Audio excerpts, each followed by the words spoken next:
नमस्कार साथियों, मेरे इस यूट्यूब चैनल पर आप सबका स्वागत है। जैसे कि आप लोग थंबनेल में और वीडियो के टाइटल में देख पा रहे होंगे कि इस वीडियो में हम डिस्कस करेंगे कि 27 अप्रैल 2025 को जो आपकी स्क्रीनिंग की परीक्षा होनी है प्रवक्ता की, उसकी तैयारी हम कैसे किस तरह से बेहतर तरीके से कर सकें। तो लगभग 3 महीने का समय हमारे पास है, तो इन 3 महीनों के समय का बहुत अच्छी तरह से उपयोग करते हुए, सदुपयोग करते हुए कैसे हम बेहतर प्रदर्शन प्रवक्ता स्क्रीनिंग की परीक्षा में कर सकें, ताकि हमारी ये स्क्रीनिंग की परीक्षा क्वालीफाई हो सके। क्योंकि मेरे पास बहुत सारे इस तरह के मैसेजेज़ और कॉल आ रहे थे कि सर हमने परीक्षा की तैयारी इस तरह से नहीं की है कभी, क्योंकि जब हम अपना सब्जेक्ट पढ़ते हैं तब तो हमें कोई दिक्कत नहीं आती है। लेकिन प्रवक्ता का जो स्क्रीनिंग का सिलेबस है उसे देख कर के ही हमें घबराहट हो रही है, समस्या आ रही है, क्योंकि उसमें 5-6 सेगमेंट हैं और ये समझ में भी नहीं आ रहा है कि फॉर्म तो भर दिया, लेकिन समझ में नहीं आ रहा है कि कहाँ से शुरू करें और कहाँ से खत्म। किसी ने तो ये कहा कि भई 3 महीने हमारे लिए बहुत कम है, जीएस उत्तराखंड बहुत ज़्यादा सिलेबस है, ये कैसे हो पाएगा? कोई कह रहा है कि जो उत्तराखंड का है, अगर मैं उत्तराखंड की किताब खोलूँ तो उसके बाद थोड़ी देर बाद जीएस की याद आती है, फिर जीएस की किताब खोलती हूँ, फिर उसके बाद जो है टीचिंग एप्टीट्यूड का किताब खोलता हूँ, तो उसमें जो है समस्या आती है कि समस्या मतलब समझ में नहीं आ रहा कि करें क्या? कौन-सी किताब पढ़ें, कहाँ से पढ़ें? तो इन सारे मुद्दों को लेकर के हमने अपने इस वीडियो में हमने बात करनी है कि कैसे हम इन 90 दिनों को स्ट्रैटेजाइज़ करें, रणनीतिक तैयारी के साथ आगे बढ़ें, ताकि समय को ध्यान में रखते हुए, समय का सदुपयोग करते हुए हम अपनी तैयारी कर सकें। ठीक है? तो वीडियो आगे बढ़ाता हूँ मैं और सबसे पहले तो हम ये समझें कि आपका जो सिलेबस है, वो किस तरह से हमने करना है। तो जो प्रिपरेशन स्ट्रैटेजी फॉर 90 डेज़ ये जो आज का टॉपिक है हमने इसमें हमने स्टडी भी करनी है यानी पढ़ना भी है और रिवीजन भी करना है, ठीक है? तो इसके लिए इन्हीं सारी समस्याओं को देखते हुए मैं पहले ही आपको बता दे रहा हूँ कि हम इस यूट्यूब चैनल पर शुभम थपलियाल जो कि ये यूट्यूब चैनल है मेरे नाम से, इस यूट्यूब चैनल पर हम रिवीजन के लिए यानी कि आपका कंप्लीट जो है टॉपिक टू टॉपिक एमसीक्यू करवाने वाले हैं कल से, टॉपिक वाइज़ एमसीक्यू। और ये टॉपिक वाइज़ एमसीक्यू होगा कैसे? मैं आपको पहले ही बता दूँगा कि हम जैसे 2 क्लासेस हम डेली कराएँगे 8 से 9 और 9 से 10 ठीक है? ये 2 क्लासेस होंगी। तो इन 2 क्लासेस में मैं आपको पहले ही बता दूँगा कि भई इस टॉपिक को पढ़ कर के आना, इस क्लास में हम जैसे शुरुआत हम जीएस से कर रहे हैं, जीएस और उत्तराखंड से कर रहे हैं। पहली क्लास में जीएस, दूसरी क्लास में उत्तराखंड पढ़ेंगे। तो जीएस में हम पॉलिटी से शुरू कर रहे हैं क्योंकि छोटा सिलेबस है तो मुझे लगता है यहाँ से आप शुरू कर सकते हैं और उत्तराखंड में हम हिस्ट्री से शुरू कर रहे हैं। ठीक है? तो एक बड़ा सिलेबस, एक छोटा सिलेबस मिल कर के हम इस तरह से आगे बढ़ेंगे। ठीक है? इसमें हम क्या करेंगे कि पहले ही मैं आपको बता दूँगा कि पॉलिटी में जो है, ये वाली क्लास में हमने इन-इन के एमसीक्यू रखने हैं। करीब 1 घंटे के अंदर जितने ज़्यादा एमसीक्यू हो सके 40 से 50 के बीच एमसीक्यू होंगे एक क्लास में। तो उन पर आधारित जो है आप पढ़ कर के आएँगे और फिर जो है शाम को हमारी क्लास होगी 8 से 9 और 9 से 10 ठीक है? इन 2 घंटों में या टॉप समय के साथ थोड़ा चेंज भी आ सकता है, उसमें आप देख लेंगे जो भी आप कहेंगे। तो इस तरह से हमने पढ़ना है। मैं आपको टॉपिक दे दूँगा और फिर टॉपिक पर हमने जो है शाम को उस तरह से पढ़ना है, ठीक है? तो अगर ह आप हमारे साथ पढ़ना चाहते हैं, अगर आप अपने स्ट्रैटेजी से पढ़ रहे हैं तो कोई समस्या नहीं है, लेकिन आप जो है हमारे टाइम टेबल के साथ भी मिल कर के ये फ्री क्लासेस होंगी यूट्यूब पर आप पढ़ सकते हैं, ठीक है? इसके अलावा कोर्स हमारा है ही ज्ञान वाटिका करके ऐप है, उसका डिस्क्रिप्शन में लिंक इत्यादि दे देंगे। खैर वो हमारा विषय नहीं है, मैं स्ट्रैटेजी पर आपकी जो है बात करना चाहता हूँ, जो इन विद्यार्थियों के लिए ये वीडियो है जो कन्फ्यूज़्ड हैं ज़्यादातर कि 5-5 सेगमेंट है, रीज़निंग पे कभी ज़िंदगी में हाथ नहीं लगाया, करें कैसे, क्या करें, क्या पढ़ें, क्या छोड़ें? इसी को लेकर के ये वीडियो आने वाली है, ठीक है? तो मैंने दरअसल आपका जो सिलेबस है, इस तरह से आपको डिवाइड करके बता रखा है। आप लोग जानते हैं कि सिलेबस में आपके 5 सेगमेंट हैं, ठीक है? पहला टीचिंग एप्टीट्यूड 40 अंक का, जीएस है 35 का, उत्तराखंड 30 अंक का, रीज़निंग 25 का और सामान्य हिंदी जो है आपका जो हिंदी है, 20 अंक का आपसे हिंदी पूछा जाएगा, ठीक है? इसमें भी अगर हम देखें तो टीचिंग एप्टीट्यूड स्टैटिक पोर्शन है, इसमें करंट का कुछ नहीं जुड़ेगा। हो सकता है एक आध योजना है, तो वो हम जीएस के करंट में वो आ जाएगा, ठीक है? स्टैटिक पोर्शन है, रीज़निंग भी स्टैटिक है, ठीक है? आज से 100 साल पहले ऐसी थी, 100 साल के बाद भी ऐसी होगी। हिंदी भी बदलने वाला पोर्शन नहीं है, ठीक है? जनरल स्टडीज़ में कुछ सेगमेंट होंगे जो स्टैटिक होंगे, जैसे स्टैटिक यानी जो बदलेगा नहीं, जो आप एक बार आपने पढ़ दिया तो पढ़ दिया। और दूसरा होगा करंट यानी कि वो समसामयिक घटनाक्रमों पर आधारित है। जैसे कि आपकी इकोनॉमी के जो प्रश्न ज़्यादातर बनते हैं, वो करंट अफेयर बेस्ड बनते हैं। या फिर इसके अलावा खेल और मनोरंजन संबंधी प्रश्न बनते हैं या इसके अलावा भी जो करंट अफेयर्स की चीज़ें हो सकती हैं, वो भी हमने करनी है। और इसी तरह से उत्तराखंड में भी एक स्टैटिक पोर्शन है और एक करंट अफेयर का पोर्शन है। तो इस तरह से अगर हम डिवाइड करें आपके जो 5 सेगमेंट हैं, इनको हमने अब जो है स्ट्रैटेजाइज़ इसको करना पड़ेगा। आपको डिवीज़न करना पड़ेगा। आपकी जो तैयारी के 90 दिन मैंने आपको बता रखे हैं, इन 90 दिनों को जो है हमने डिवाइड करना है कि कब क्या पढ़ना है, कैसे पढ़ना है, ठीक है? तो उसी को लेकर के मैं बताता हूँ कि जो ये आपकी 90 दिन जो आपको दिए गए हैं, इसमें जो है आपको तैयारी के जो आपके चरण हैं, आपको 4 चरणों में अपनी तैयारी डिवाइड करनी है, ठीक है? यानी तैयारी के चरण, स्टेप्स ऑफ प्रिपरेशन।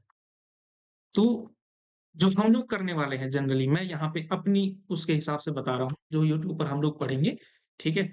किस तरह से हम लोग पढ़ने वाले हैं, उसी तरह से आप चाहें तो अपना टाइम टेबल भी शेड्यूल कर सकते हैं। अगर आपकी समझ में नहीं आ रहा कि हम कैसे पढ़ें, तो इस टाइम टेबल के हिसाब से भी कर सकते हैं।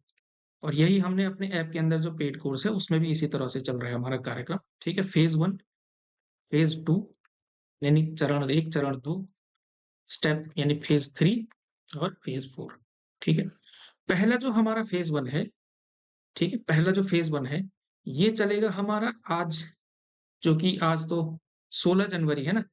तो 16 जनवरी से लेकर के 15 फरवरी तक, ये पहला चरण है, ठीक है? इसी तरह से हमने इसको भी डिवाइड किया हुआ है, 15 फरवरी से लेकर 15 मार्च तक, ठीक है? और तीसरा चरण है आपका 15 मार्च से लेकर 5 अप्रैल तक, क्योंकि 27 अप्रैल को आपकी परीक्षा है, तो अंतिम जो लास्ट फेज़ होगा हमारा 20 दिन का, 5 अप्रैल से लेकर के 26 अप्रैल या 27 या 25 अप्रैल मान कर के चलिए, ठीक है? क्योंकि उसके बाद सब अपने-अपने सेंटर्स पर जाना और इसकी तैयारी ज़्यादा होती है। तो इन 20 दिनों में तो हमने क्या करना है, कंप्लीट और केवल रिवीज़न करना है। तो कुल मिलाकर के 5 अप्रैल तक कैसे हम अपना सिलेबस कंप्लीट कर सकें, कम से कम इतना कि क्वालीफाई करें, क्योंकि क्वालीफाइंग नेचर का आपका ये परीक्षा होने वाली है, तो इसी चीज़ को ध्यान में रखते हुए मैं आपको बता रहा हूँ, ठीक है?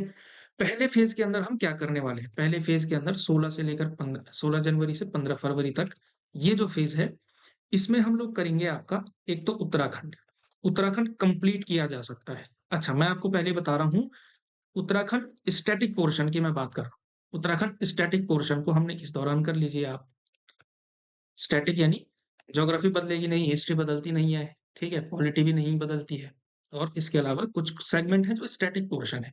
करंट अफेयर को हम लास्ट में रखेंगे, ठीक है? जो फेज़ 3 है हमारा, इसको हमने रखा हुआ है जनरली करंट अफेयर के लिए, करंट प्लस रीज़निंग के लिए, क्योंकि करंट ऐसा होना चाहिए आपका कि जो है ये हम लास्ट मोमेंट पे याद करेंगे तो हमारे लिए आसानी होगी, और रीज़निंग की प्रैक्टिस अगर हमने लास्ट में की होगी तो परीक्षा में भी आसानी होगी।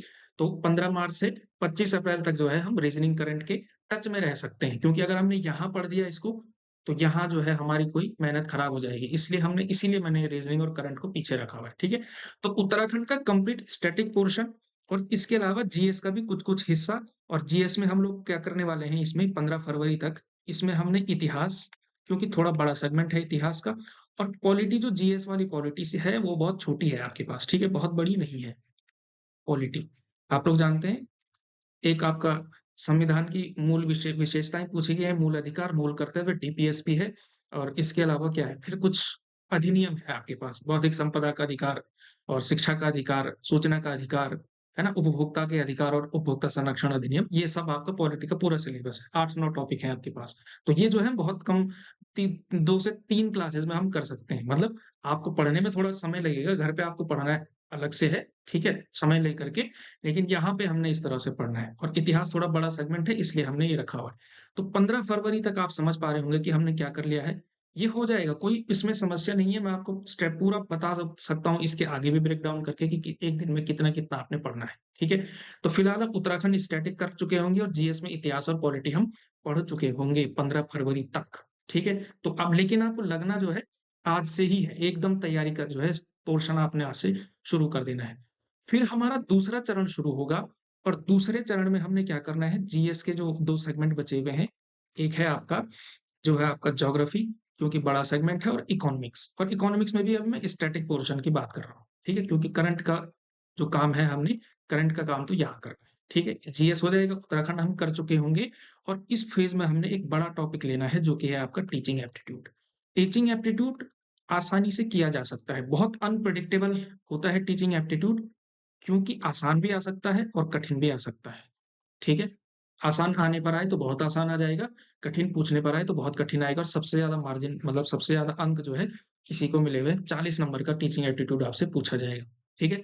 तो इसका मतलब सिलेबस भी बहुत बड़ा नहीं है, सिलेबस भी बहुत बड़ा नहीं है, 10 टॉपिक हैं आपके पास दिए हुए, और जो है अंक भी सबसे ज़्यादा है, 40 नंबर सबसे ज़्यादा पूछा जाएगा। जीएस भी 35 ही नंबर का है, ठीक है? तो इसका मतलब सबसे ज़्यादा टीचिंग एप्टीट्यूड पूछा जाएगा, इस वजह से।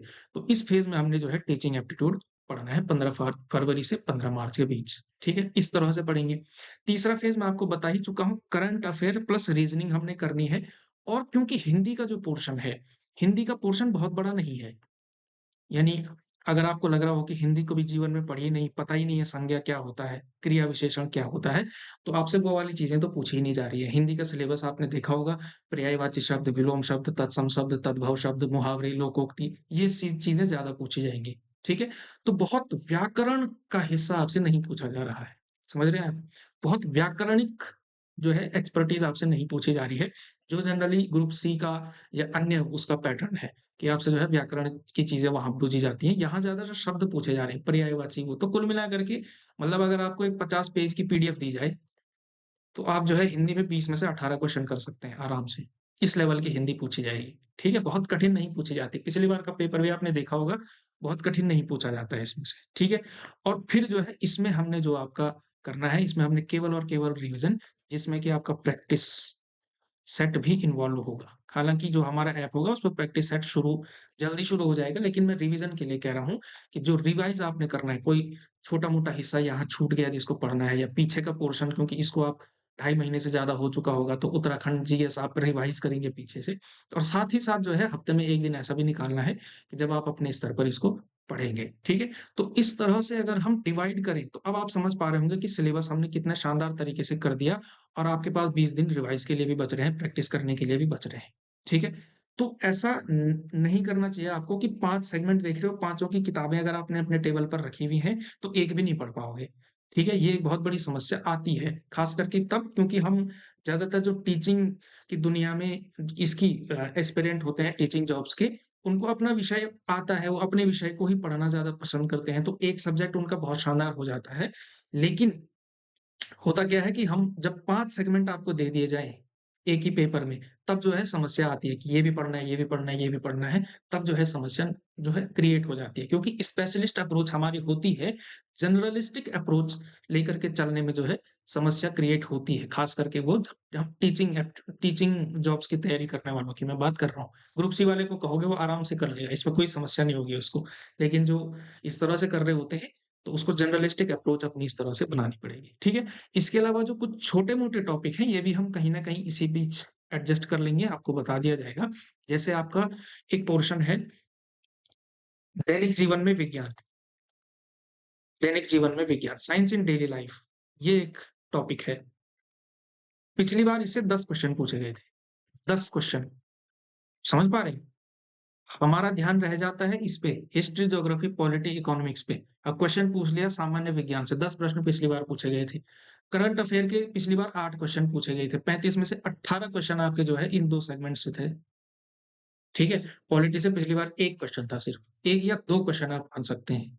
ठीक है? वो 1 क्वेश्चन भी आपके दिए गए सिलेबस का नहीं था। वो क्या था?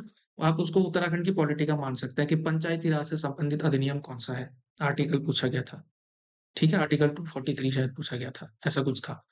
तो आप समझ पा रहे हैं? तो ये जो इस तरह की तैयारी है, ये जर्नलिस्टिक तैयारी लेकर के आपने चलनी है, ठीक है? तो फेज़ तो ये जो मैंने आपको अपना टाइम टेबल ये वो जो टाइम टेबल बताया है, ये टाइम टेबल वो है जो मैंने आपको कहा कि हम यूट्यूब पर जो है आपकी कक्षाएँ शुरू करवा रहे हैं, ठीक है? यूट्यूब पर आपकी फ्री में क्लासेस होंगी, करीब 150 क्लासेस आपकी हो सकती हैं इस बीच, ठीक है? रोज़ 2 क्लासेस के हिसाब से 150 क्लासेस 75 डेज़ तो कर ही सकते हैं हम, ठीक है? कभी छुट्टी भी हो गई है, कभी इस तरह से भी आ गई, तो कम से कम 75 दिन तो मैं लेके चल ही रहा हूँ कि इस बीच हम यूट्यूब पर रेगुलरली आकर के करते रहेंगे, ठीक है? तो इस तरह से जब हम तैयारी करेंगे, अपनी स्ट्रैटेजाइज़ करेंगे, तो निश्चित रूप से जो है हम इतने नंबर लेकर के आ जाएँगे कि हम जो है अपना स्क्रीनिंग की परीक्षा क्वालीफाई करा सकें, ठीक है? और जिन विद्यार्थियों को भई बहुत समस्या होती है, ये मैं आप समझ पा रहे होंगे ये जनरली उनके लिए नहीं है जिनको जिनको ये विश्वास है पूरी तरह से कि स्क्रीनिंग तो मैं आराम से कर लूँगा। जो इत्यादि इन सारी चीज़ों की तैयारी पहले ही बहुत अच्छे से कर चुके होते हैं, उनको समस्या नहीं आती है। समस्या उनकी आती है, जिन्होंने केवल अपना विषय पढ़ा हुआ होता है, ठीक है?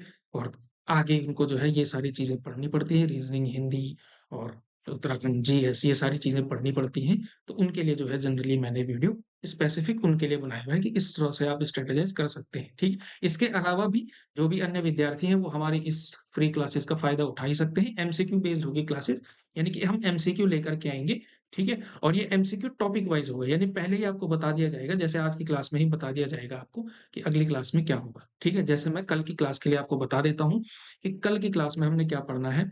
तो कल की क्लास में जो एक क्लास होगी पॉलिटी की, जिसको कि मैं लूँगा, ठीक है? जीएस में। पॉलिटी की क्लास में आपसे पूछा जाएगा, एक टॉपिक है आपका भारतीय संविधान की विशेषताएँ, salient feature of Indian constitution. और ध्यान में मतलब आप अ, निश्चिंत रह सकते हैं, जो अंग्रेजी माध्यम से तैयारी करते हैं, उनको भी हम क्या करेंगे, इंग्लिश में भी और हिंदी दोनों माध्यमों में हम लोग पढ़ाने वाले हैं, ठीक है? तो संविधान की विशेषताएँ, salient feature of Indian constitution, एक जो ये वाला टॉपिक है। इसके अलावा मूल अधिकार और एक टॉपिक है मूल कर्तव्य, यानी फंडामेंटल ड्यूटीज़। तो ये 3 टॉपिक्स पर आधारित पॉलिटी में आपके करीब 50 के आस-पास प्रश्न, ये कराएँगे हम कल, ठीक है? क्लास 1 8 से 9 वाली क्लास में। ये टाइम टेबल नोट कर लो, इसको रिवाइज़ करके आ जाना इन टॉपिक को। और उत्तराखंड में जो हिस्ट्री है, इतिहास, उत्तराखंड इतिहास का, तो पहली क्लास हल्की रखेंगे, बहुत गहरा न करते हुए। प्रागैतिहासिक काल, pre historic period of Uttarakhand, प्रागैतिहासिक काल। और जो आद्य ऐतिहासिक, प्रोटो हिस्टोरिक है, आद्य ऐतिहासिक है। इस पर आधारित हम प्रश्न बनाने वाले हैं, ठीक है? जनजातियाँ कौन-सी थी? कौन से उद्यान से क्या मिला? वो सब आप लोग जानते हैं, ठीक है? तो आपकी जो जिस भी किताब से आप तैयारी करते हैं, तो प्रागैतिहासिक और आद्य ऐतिहासिक यहाँ से हमने पढ़ना है, ठीक है? प्राचीन इतिहास वाला फिर अगले उससे शुरू हो जाएगा, ठीक है? तो हर क्लास के अंत में आपको बता दिया जाएगा कि कल किस टॉपिक पर क्लास होने वाली है। एमसीक्यू आपसे रखे जाएँगे और रोज़ आपने जुड़ना है। आराम से टॉपिक टू टॉपिक चलेंगे, कंसिस्टेंसी के साथ चलेंगे, तो आपका निश्चित रूप से जो है आपकी स्क्रीनिंग में कोई समस्या आने वाली नहीं है, ठीक है? तो इस तरह से पढ़िए आप लोग, अपने हिसाब से भी कर सकते हैं और डेली क्लासेस में आ सकते हैं। इसके अलावा जो हमारा ऐप है, ज्ञान वाटिका करके ऐप है, आपको मैं लिंक भी उसमें डाल दूँगा डिस्क्रिप्शन में और पिन्ड कमेंट इत्यादि में। तो ज्ञान वाटिका करके आपको जो है ऐप मिलेगा प्ले स्टोर के अंदर। हिंदी में भी लिखा हुआ है, अंग्रेजी में भी लिखा हुआ है, ठीक है? एक हरा रंग का पेड़ टाइप का है जिस पे किताबें बनी हुई हैं, इस तरह का लोगो है कुछ-कुछ, वो लोगो मैं लेकर के आना भूल गया। इस तरह से उसमें किताबें हैं कुछ-कुछ इस तरह से, नीचे लिखा हुआ है ज्ञान वाटिका। इस तरह का आपको एक ऐप मिल जाएगा, ठीक है? डिस्क्रिप्शन में लिंक मिल जाएगा आपको, उसमें आप देख सकते हैं, ठीक है? तो इसको आप डाउनलोड करके कर सकते हैं, हमारा स्क्रीनिंग का बैच भी इसमें चल रहा है, तो इसको जा कर के भी आप अगर लेना चाहें डेमो क्लासेस इत्यादि के बाद आप परचेज़ कर सकते हैं। उसमें भी पूरा स्ट्रैटेजिक तरीके से जो हमारा चल रहा है, उसमें नोट्स इत्यादि सब कुछ प्राप्त होता ही होता है, ठीक है? तो वो अलग चीज़ है और ये जो है आप ये भी तैयारी हम आपकी कराते रहेंगे, ठीक है? तो आज की यही बात मुझे आपसे करनी थी, ठीक है? बाकी हम करेंगे ही, पढ़ाई तो हमने करनी ही है हम, तो निश्चित रूप से आपने जो है कंसिस्टेंसी के साथ स्क्रीनिंग की परीक्षा पर अपना फ़ोकस करना है और बिना घबराए हुए कि हमारा सिलेबस 5-5 सब्जेक्ट सब में सेगमेंट हैं, क्या पढ़ें, क्या छोड़ें? इसको छोड़ते हुए जो है आप इस हिसाब से पढ़ेंगे, बाकी किताबें साइड में रखिए, टीचिंग एप्टीट्यूड और ये ज्योग्राफी, इकोनॉमी आप साइड रख सकते हैं, रीज़निंग, करंट भी रख दीजिए, बगल में रख दीजिए और केवल 2 किताबें आपने उठानी है फिलहाल। एक आपकी पॉलिटी से शुरू करनी है कल, पॉलिटी के ये 3 टॉपिक पढ़ने हैं आपने, पॉलिटी और इसके अलावा उत्तराखंड में जो है, जो हम मतलब शुरू के जो 15 फरवरी तक है, इतिहास, ये 2 चीज़ें आपने पढ़नी शुरू करनी है, ठीक है? इस तरह से पढ़ेंगे, 2 किताब पढ़ेंगे और इसके अलावा जो आपका टाइम रहने वाला है कि कितना पढ़ना चाहिए आपको, मेरे हिसाब से अगर बहुत हद से हद जिनके पास समय ही समय है, तो उनके तो कोई लिमिटेशन है ही नहीं। लेकिन मुझे लगता है कि अगर आप डेली 3 से 4 घंटे का समय निकाल पाते हैं और इसके अलावा फिर आप हमारी वीडियो चाहे लाइव में देखें, रिकॉर्डिंग में देखेंगे तो फ़ास्ट फॉरवर्ड में भी करके देख सकते हैं, उसमें वो आपको आता ही होगा करना, ठीक है? इसके अलावा वो भी देख सकते हैं, तो आपका जो है पढ़ाई भी हो जाएगी और रिवीज़न भी हो जाएगा। बहुत शानदार तरीके से आपकी तैयारी होने वाली है हमारे साथ, ठीक है? तो जुड़िए हमारे साथ, जुड़िए, ऐप इत्यादि भी आप डाउनलोड कर सकते हैं और इसके अलावा चैनल को सब्सक्राइब करिए और कल से फिर रेगुलर आप क्लास पढ़िए हमारे साथ, ठीक है? चलिए बहुत-बहुत धन्यवाद आपका।